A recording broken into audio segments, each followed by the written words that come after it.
Parti, ouais. Alors bonjour et bienvenue à cette présentation sur les normes ISO. Déjà, commençons par qu'est-ce qu'une norme? En fait, c'est un ensemble de règles qui régit un domaine, un produit ou un être. Qu'est-ce que ça veut dire ISO? En fait, ça veut dire c'est une organisation internationale de normalisation, mais pas seulement, étant donné qu'en fait, l'ISO est une constitution d'organisation qui vient de à peu près presque tous les pays. C'est-à-dire qu'il y a 167 organisations qui font partie de ISO, et c'est ce qui constitue ISO. En Suisse, c'est la SNV, qui est la Swiss Association for Standardization. Le V, c'est pour standardisation, mais en anglais, comme la règle des 2G. Qui élabore ces normes? Parce que ces normes, elles sont égies, elles sont proposées, elles sont appliquées, mais qui est-ce qui s'en occupe? C'est en fait un peu tout le monde. Il y a des entreprises, il y a des secteurs, il y a des consommateurs, des experts, et puis des organisations nationales, en l'occurrence la SNV. Ensuite, ça fonctionne pas l'espace. Pourquoi est-ce qu'on élabore des normes? Pourquoi est-ce qu'on émet des normes en fait? C'est pour trois raisons assez explicites. C'est pour rassurer quant à la qualité d'un produit. Donc quand on voit une norme ISO sur un produit, on est déjà rassuré. On se dit il est normalisé, donc du coup il doit respecter certaines règles. Ça permet d'unifier afin d'avoir une forme d'unification dans un métier, un secteur ou bien une production. Et ça assure l'interchangeabilité.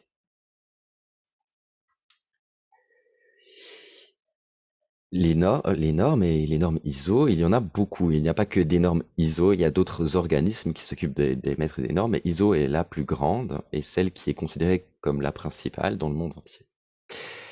Et en fait, dans ces normes, il y a plusieurs taxonomies. Elle n'est pas forcément officielle, elle est un peu officieuse cette taxonomie, mais je la trouvais assez explicite pour un peu classifier toutes ces normes. Il existe du coup la norme, donc je vais commencer par la droite, excusez-moi, j'aurais dû inverser. La norme de produit, c'est en fait des normes qui concernent les caractéristiques d'un produit. Par exemple, le système d'éclairage de sécurité pour les évacuations. Vous voyez le petit truc vert avec la petite flèche pour sortir? Ça a été normalisé justement par une norme ISO. Il y a les normes de service, qui elles sont des normes qui instaurent une qualité minimale au service proposé et permet entre autres de définir des droits et des obligations des fournisseurs et des utilisateurs, comme par exemple pour les prises de sang.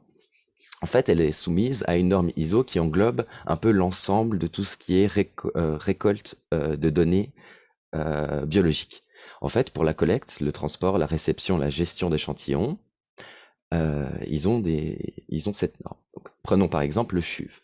Ils collectent tous les jours des centaines d'échantillons qui sont, grâce à la norme, soumis à un étiquetage, un rangement et un conditionnement et un transport euh, qui permet en fait de sécuriser tous ces échantillons. Ensuite, il y a la norme de processus. Elle permet de spécifier les conditions et exigences à respecter pour la production. Comme par exemple, un jouet, il va être soumis à une certaine norme ISO pour l'emballage.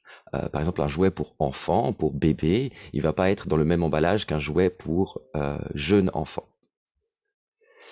Et il existe encore la dernière, la norme de management. La norme de management, c'est un peu celle qu'on va utiliser dans les entreprises ou bien dans les institutions, parce qu'elle aide les organisations à gérer leur activité au sens large. Par exemple, certaines normes de management ont un trait à la qualité, à l'environnement ou au développement durable. D'autres décrivent la meilleure façon d'exécuter une tâche spécifique comme le management d'un projet ou l'outsourcing. Ensuite, dans ces normes, il y a justement encore une autre forme de taxonomie qui est un peu plus générale, c'est les normes formelles, informelles et propriétaires. Et qu'est-ce que ça veut dire, vous me diriez? Une norme formelle, en fait, c'est par exemple, comment expliquer ça? C'est une norme qui a été explicitée par l'ISO, le NBN ou le CEN. Donc le CEN, c'est le Comité européen de normalisation. Et c'est en fait des normes qui ont une garantie, on va dire, formelle, donc qui ont été émises par une organisation qui s'occupe des normes. Tandis qu'une norme informelle, c'est plus, on va dire, un consortium d'entreprises ou un regroupement ou un secteur qui va émettre justement ces normes, d'où le fait qu'elles sont informelles.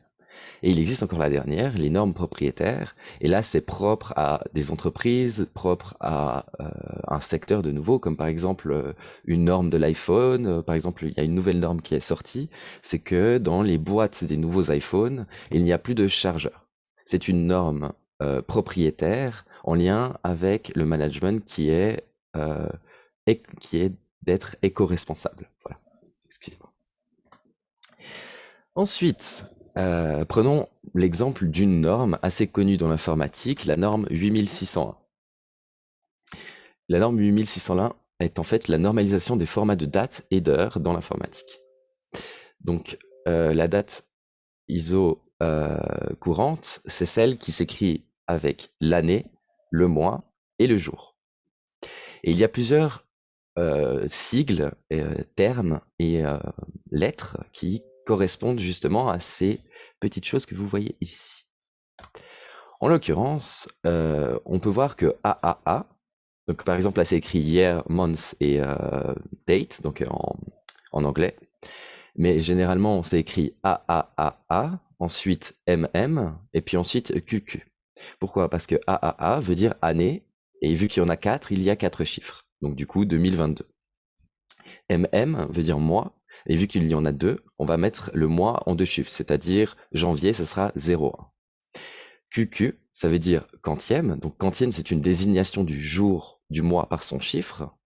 Donc du coup, de 01 à 31. Et il y a encore la normalisation des heures. Et dans les heures, c'est souvent écrit HH, MI et ensuite SS. Donc HH, comme vous pouvez le voir, à chaque fois, c'est le même principe. Quand il y en a 2, c'est 2 chiffres, 3 chiffres, 4 5 4 chiffres. Donc l'heure du jour s'écrit de 01 à 24. Oui, suivant les endroits.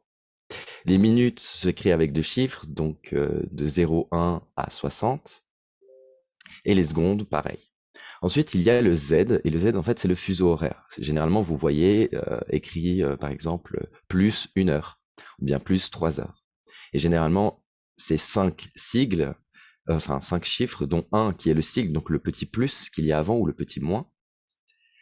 Et puis, il y a encore certaines écritures où ils utilisent le WW, donc minuscule, qui veut dire semaine, mais sur 2 chiffres, c'est-à-dire de 1 à 52.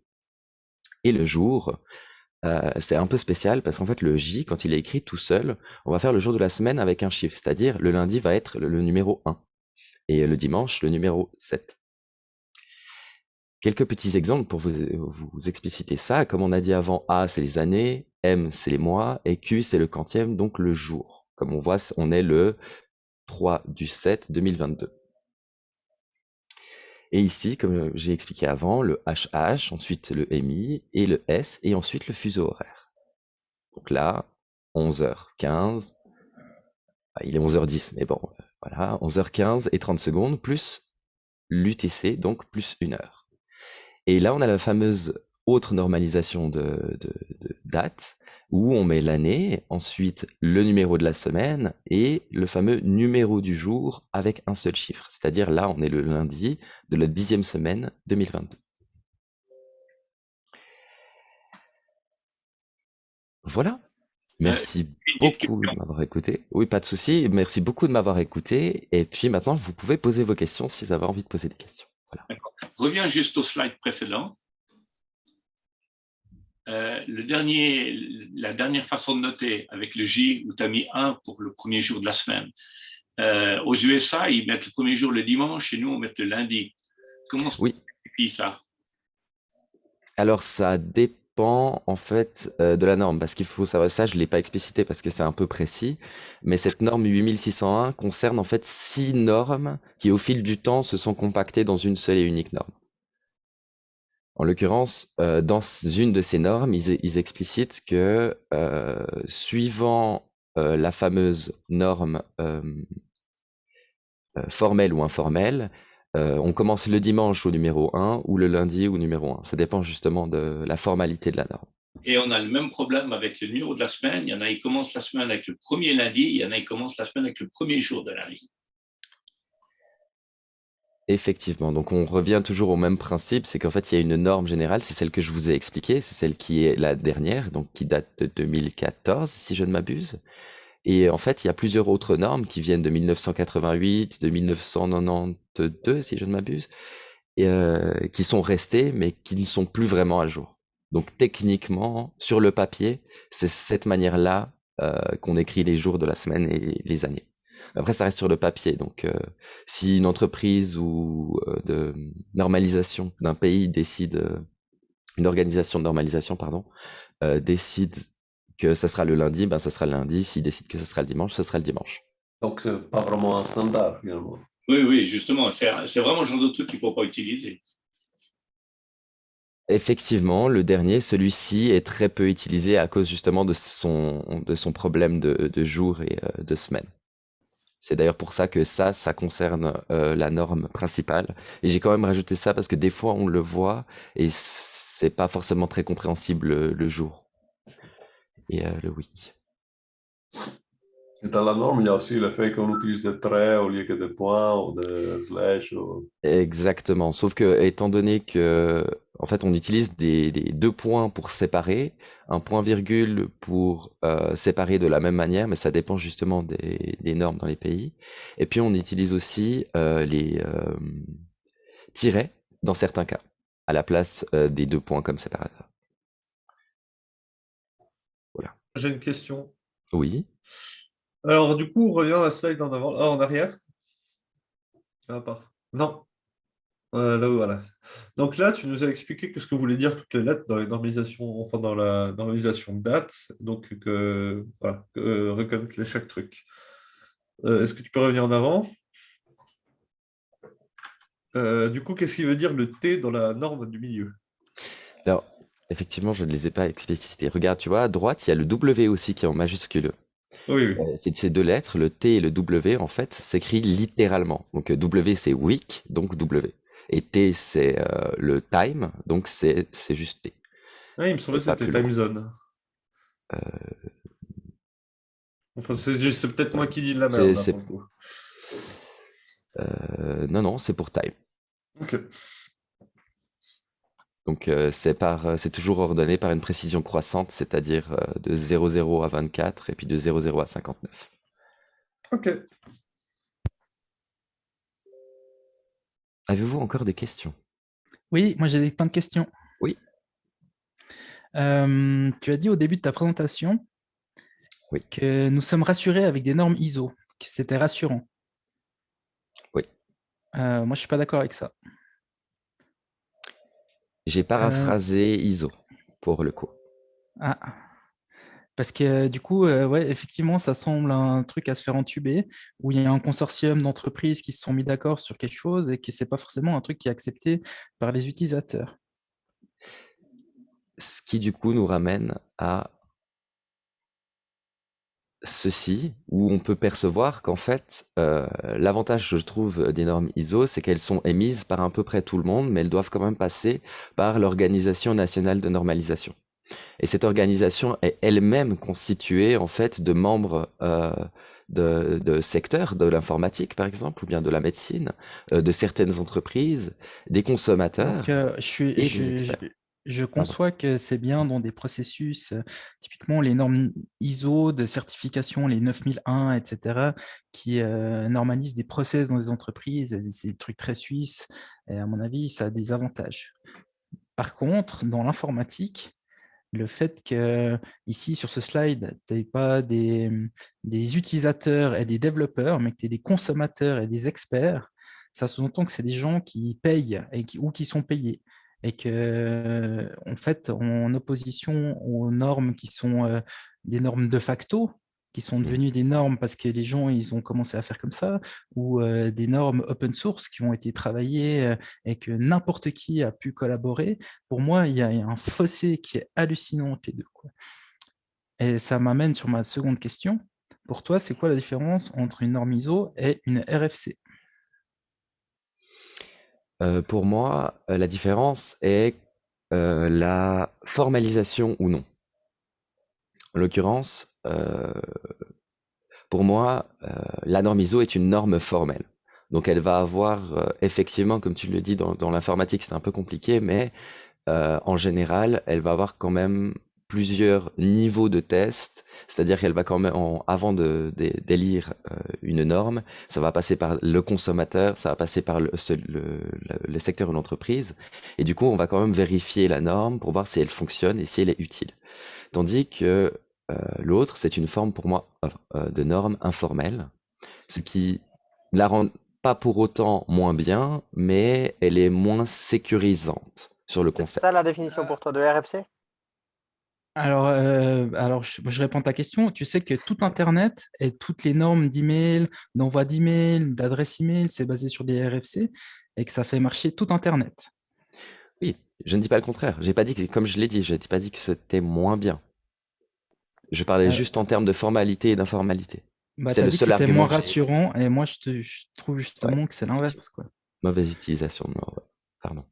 Je trouve que c'est hyper rassurant de se dire que des experts et des développeurs et toutes les têtes pensantes qui ont voulu s'intégrer à ces normes RFC, on peut le faire.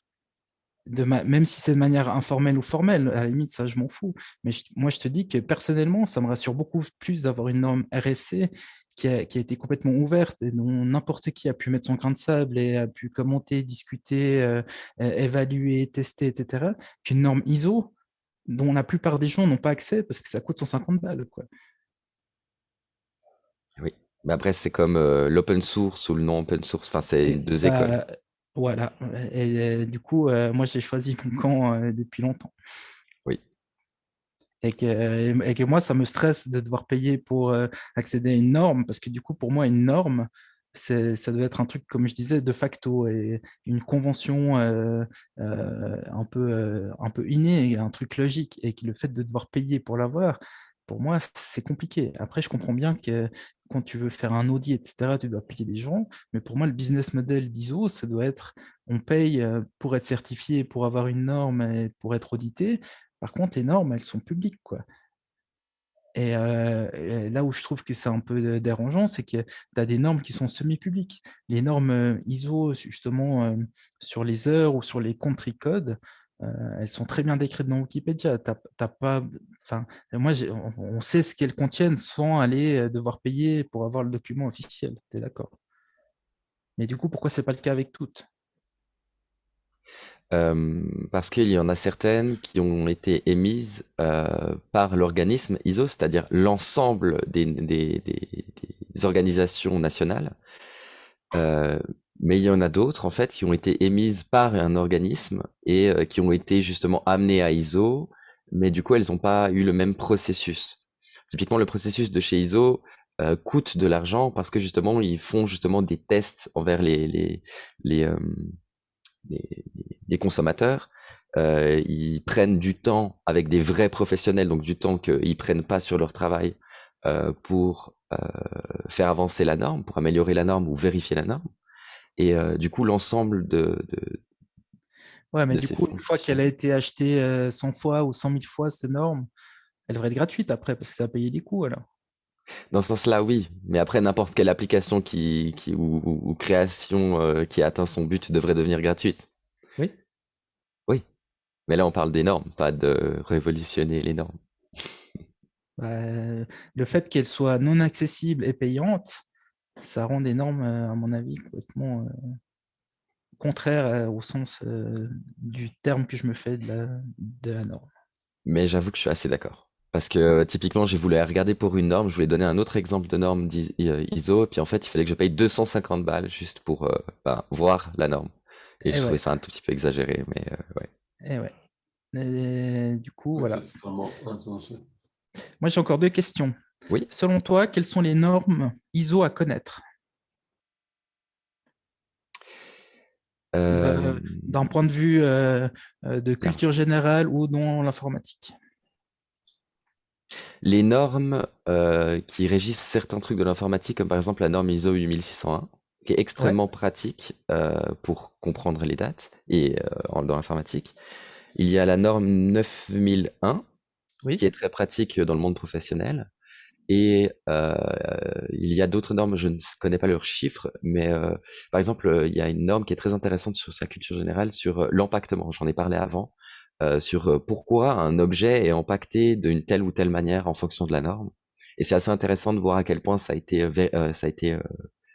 il y a eu une grosse recherche derrière ça.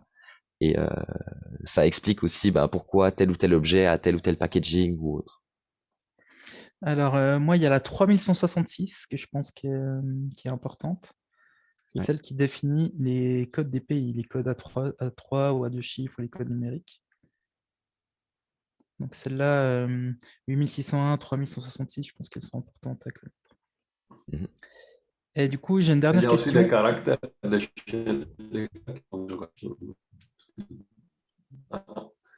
Un des 1000 types d'encodage de caractères, il y en a certains qui sont ISO quelque chose ou pas. Non.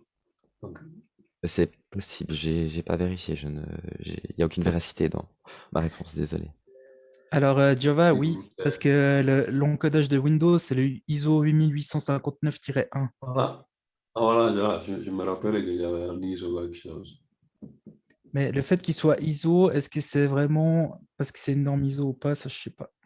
En tout cas, il y a ISO dans son nom, quoi. Ah, ouais. Donc, le ISO 8859-1, c'est le latin 1, en fait.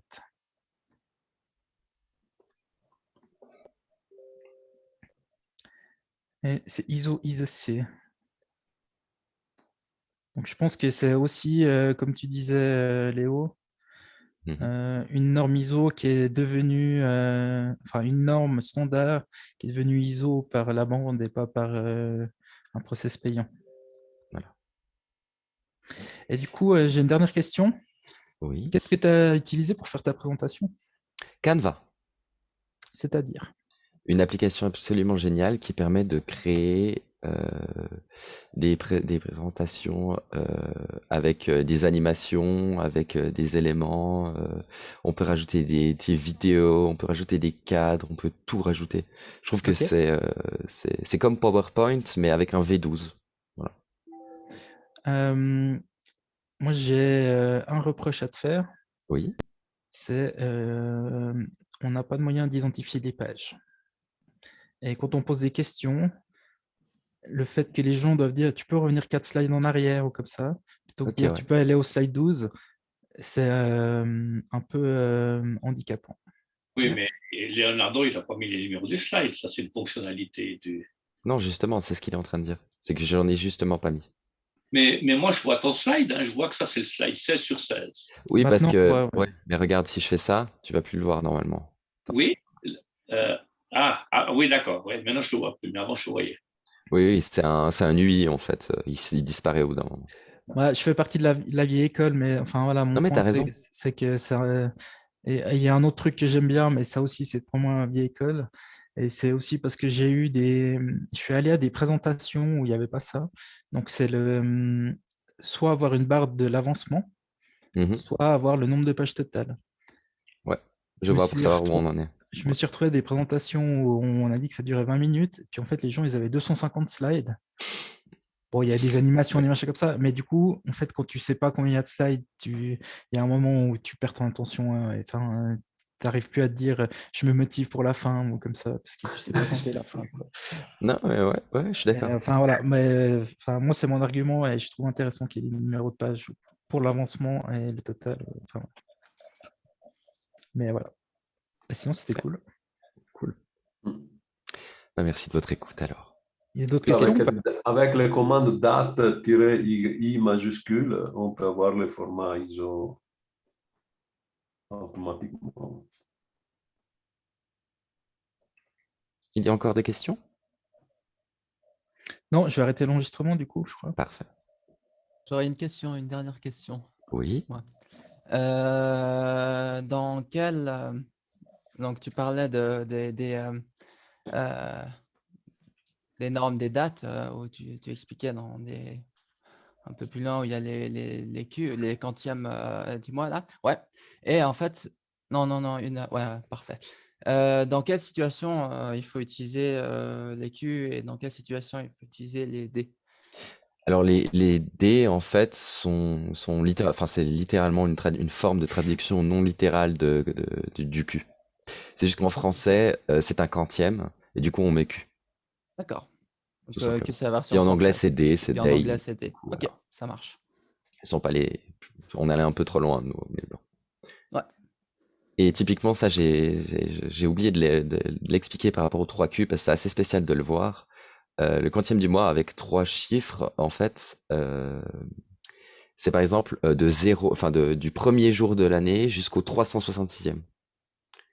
Donc on le voit rarement, mais une fois qu'on le sait, c'est assez intéressant. Voilà.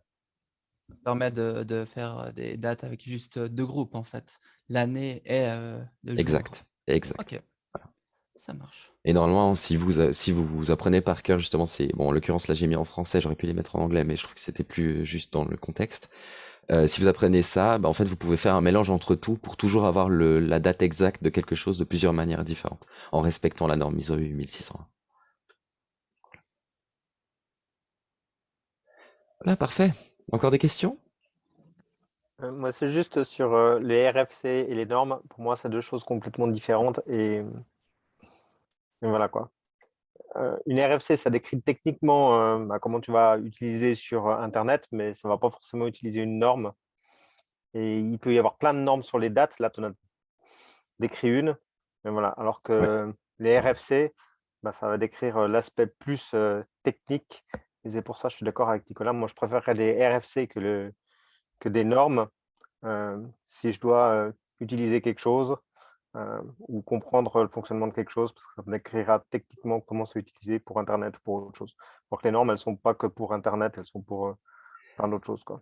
Donc on est d'accord qu'une RFC, c'est une forme de règle tacite sur une marche à suivre, de quelque chose à faire. C'est pas tacite, c'est renforcé. C'est renforcé, excusez-moi. Et c'est même une norme pour moi. Genre le fait que si tu veux créer, par exemple, un client email qui va envoyer et recevoir des emails, tu dois en fait implémenter toutes les choses qui sont dans la RFC, quoi. Si tu respectes pas la RFC, c'est-à-dire que tu respectes pas la norme des emails, en fait.